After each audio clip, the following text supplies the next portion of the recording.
नमस्कार दोस्तों, मैं नवनीत एक बार फिर से आपका स्वागत करता हूं मेरे YouTube channel medicine and biology में। फ्रेंड, आज की इस वीडियो में हम बात करने जा रहे हैं विगोर फोर्स जेली के बारे में। ये जो विगोर फोर्स नाम की जेली है, ये बहुत ज़्यादा इस्तेमाल की जाती है और ये सबसे ज़्यादा इस्तेमाल की जाती है पुरुषों के द्वारा।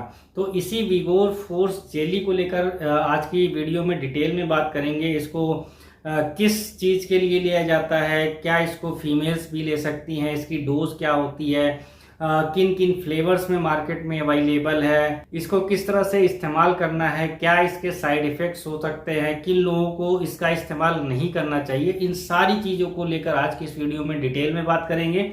और फ्रेंड, एक बार फिर से आपसे वही रिक्वेस्ट है, चैनल पर पहली बार आए हैं तो चैनल को सब्सक्राइब करना ना भूले। वीडियो अगर आपको पसंद आती है, यूजफुल लगती है, तो आप इसको अपने फ्रेंड के साथ भी शेयर कर सकते हैं। चलिए शुरू करते हैं।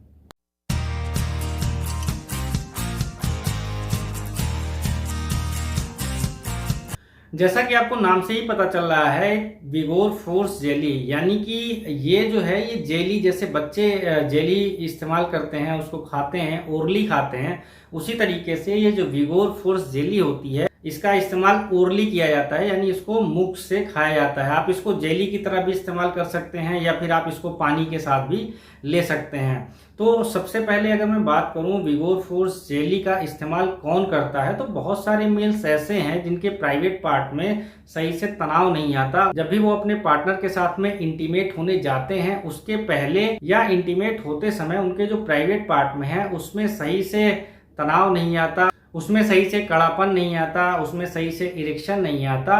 तो इस केस में इस जेली का बहुत ज़्यादा अच्छा इस्तेमाल पुरुषों के द्वारा किया जाता है। इसके अलावा ऐसे पुरुष जिनको की अर्ली डिस्चार्ज की प्रॉब्लम है, वो बहुत जल्दी झड़ जाते हैं, उनके अंदर टाइमिंग की कमी है, तो ऐसे जो पुरुष होते हैं वो भी जब इस जेली का इस्तेमाल करते हैं तो उनकी टाइमिंग में भी अच्छा खासा इम्प्रूवमेंट दिखने को मिलता है। तो जब भी कोई पुरुष विगोर फोर्स जेली का इस्तेमाल करता है तो ये दोनों समस्या है। पहली समस्या क्या है, इरेक्शन की अगर प्रॉब्लम है तब, और दूसरी समस्या अगर किसी को टाइमिंग को लेकर है, तो इन दोनों में अच्छा खासा इम्प्रूवमेंट देखने को मिलता है।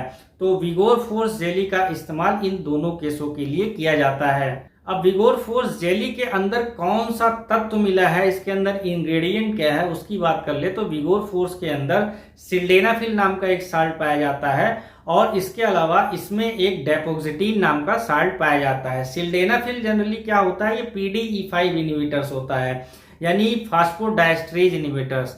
तो जिन पुरुषों में इरेक्शन की प्रॉब्लम होती है वहां पर सिल्डेनाफिल बहुत अच्छा काम करता है।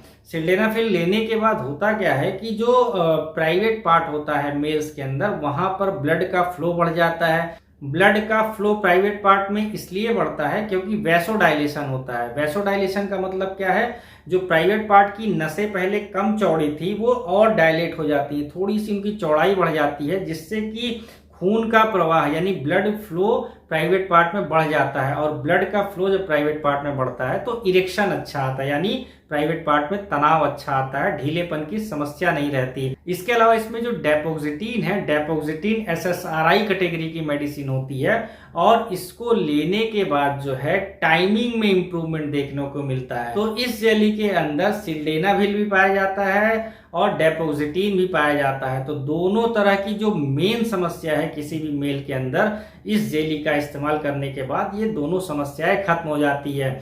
दूसरा, अगर इसके कंपनी की बात करें तो इसको जाइडस नाम की एक कंपनी बनाती है, जो कि इंडिया में बहुत ज़्यादा फेमस है। बहुत सारी मेडिसिन ये कंपनी बनाती है, तो आप इसको विश्वसनीय दवा भी कह सकते हैं।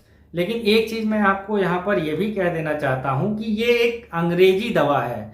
ये जेली बेसिकली जेली फॉर्म में बनाया गया है, इसको जेली रूप में बनाया गया है, लेकिन ये एक अंग्रेजी दवा है। तो अंग्रेजी दवाओं के साइड इफेक्ट्स भी होते हैं। इसके अलावा बहुत सारे लोग ऐसे भी होते हैं जिनको इसका इस्तेमाल नहीं करना चाहिए।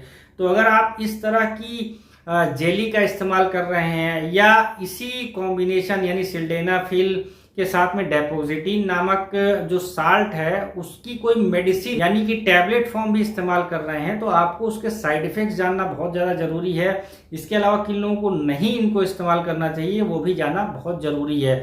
तो वीडियो में आगे मैं इसके साइड इफेक्ट्स भी बताऊंगा, इसको किन लोगों को नहीं लेना चाहिए उसको भी बताऊंगा।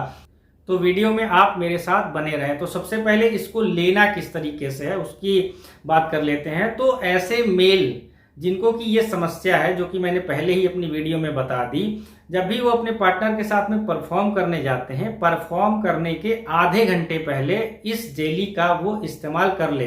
वो ठीक जेली खा भी सकते हैं, और जिन लोगों को ये जेली मुंह से खाने में परेशानी हो रही है तो ये उसको पानी के साथ में निगल भी सकते हैं। अब इस जेली को लेने के बाद इसका असर, कुछ मेल्स ऐसे हैं, कुछ पुरुष ऐसे हैं जिनमें इसका असर आधे घंटे बाद आना शुरू होता है। कुछ मेल ऐसे भी होते हैं जिनके ऊपर इसका असर आने में हो सकता हो 40-45 मिनट लग जाए। कुछ मेल्स ऐसे भी होते हैं जिनके ऊपर इसका असर घंटे बाद भी आ सकता है। तो दवा का असर उस मेल के ऊपर जल्दी आएगा जिसका कि मेटाबॉलिज्म अच्छा है। तो हर एक मेल में इसका असर कब आएगा, ये मेल की बॉडी पे डिपेंड करता है। अब इस दवा को लेने के बाद इसका असर किसी किसी मेल में 6 घंटे भी बना रह सकता है, किसी किसी मेल में 8 घंटे भी, और कुछ पुरुष ऐसे भी होते हैं जिनमें इसका असर 12 घंटे तक भी बना रह सकता है। यानी कि एक बार आपने अगर इस जेली का इस्तेमाल कर लिया तो आप 12 घंटे के पहले या फिर 24 घंटे के पहले इसका दोबारा से इस्तेमाल ना करें।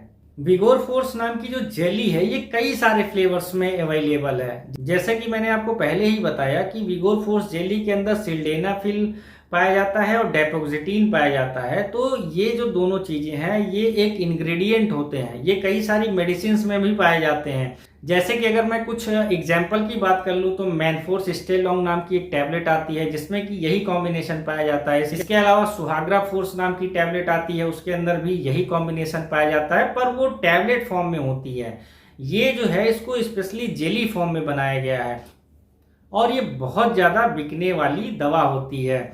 अब इसका जो सैचे होता है वो 5 ग्राम का होता है। तो 5-5 ग्राम के आपको अलग अलग सैचे मिल जाएंगे। बनाना फ्लेवर में भी अवेलेबल है, पाइनएप्पल फ्लेवर में भी अवेलेबल है, इसके अलावा ये स्ट्रॉबेरी फ्लेवर में अवेलेबल है। और ये अलग अलग फ्लेवर इसलिए बनाए गए हैं क्योंकि कुछ लोगों को बनाना फ्लेवर अच्छा लग सकता है, कुछ लोगों को स्ट्रॉबेरी फ्लेवर पसंद होता है, कुछ लोगों को चॉकलेट फ्लेवर पसंद होता है। इसलिए अलग अलग फ्लेवर के अलग अलग सैचे कंपनी ने बनाए हुए हैं।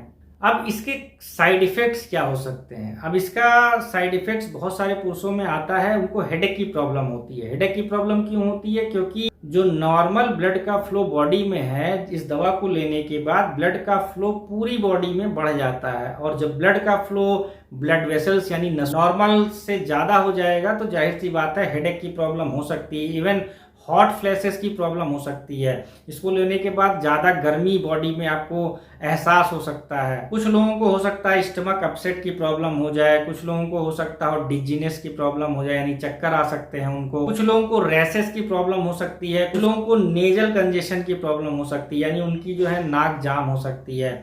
अब ये जितनी भी मैंने समस्याएं बताई ये टेम्परेरी समस्या होती है, दवा का असर जैसे जैसे खत्म होगा ये समस्याएं खत्म हो जाएगी। 2 चीजें आपको ध्यान देने वाली है कि अगर आपको इस दवा को लेने के बाद ब्लड विजन की प्रॉब्लम आती है यानी आपको धुंधला धुंधला दिखाई देता है और ऐसा बार बार हो रहा है, तो आपको इस जेली का इस्तेमाल भूलकर भी नहीं करना है, नहीं तो आपकी परमानेंट आंखें जा सकती है। इसके अलावा बहुत सारे लोग जिनका बीपी पहले से ही लो रहता है, नॉर्मल बीपी से उनका बीपी लो की समस्या है, उन लोगों को बिना डॉक्टर की सलाह के खुद से इस दवा का इस्तेमाल नहीं करना चाहिए, क्योंकि इस दवा को लेने के बाद बीपी लो होता है और ऑलरेडी अगर पहले से किसी का बीपी लो है तो हाइपोटेंशन की प्रॉब्लम हो सकती है, अचानक से व्यक्ति को चक्कर आ सकते हैं, व्यक्ति अचानक से गिर सकता है, तो इस तरह की प्रॉब्लम हो सकती है। इसलिए इसके साइड इफेक्ट्स को आप जरूर ध्यान में रखें। अब कंट्राडिक्शन की बात कर लें कि किन लोगों को इस दवा का इस्तेमाल भूलकर भी नहीं करना है। तो पहला, जिनको लीवर और किडनी की प्रॉब्लम है, लंबे समय से प्रॉब्लम, उनकी दवाएं चल रही है, उनको भूलकर भी इसका इस्तेमाल नहीं करना चाहिए। इसके अलावा बहुत सारे पुरुष ऐसे होते हैं जिनको एंजाइना का कभी पेन आया हो या उनको कभी चेस्ट पेन की प्रॉब्लम आई हो, तो ऐसे केस में जब वो डॉक्टर के पास जाते हैं तो उनको नाइट्रेट्स वाली दवाएं चलती रहती हैं। तो जिन मेल्स को ये समस्या है, उनको ऑलरेडी नाइट्रेट्स वाली दवाएं चल रही हैं, तो वो लोग बिना डॉक्टर की सलाह के इसका इस्तेमाल ना करें, नहीं तो इसका बहुत ज़्यादा नुकसान हो सकता है उनकी बॉडी के लिए। इसके अलावा जैसे मैंने पहले ही बताया, जिन लोगों को लो ब्लड प्रेशर की समस्या है वो भी जब तक उनको ये चीज इंश्योर ना हो कि उनका बीपी नॉर्मल है, वो इस जेली का इस्तेमाल ना करें। तो विगोर फोर्स जेली उन लोगों के लिए बहुत अच्छा है जिनको इरेक्शन को लेकर प्रॉब्लम है, टाइमिंग को लेकर प्रॉब्लम है। लेकिन अगर आपको ये साइड इफेक्ट्स समझ में आते हैं, जिन लोगों को इस तरह की बीमारियां हैं, बिना सोचे समझे इस दवा का इस्तेमाल बिल्कुल ना करें। विगोर फोर्स जेली को लेकर अगर कुछ और सवाल अगर आपके मन में चल रहे हो तो आप मेरे कमेंट बॉक्स में कमेंट करके मुझसे पूछ सकते हैं। आपका बहुत बहुत धन्यवाद।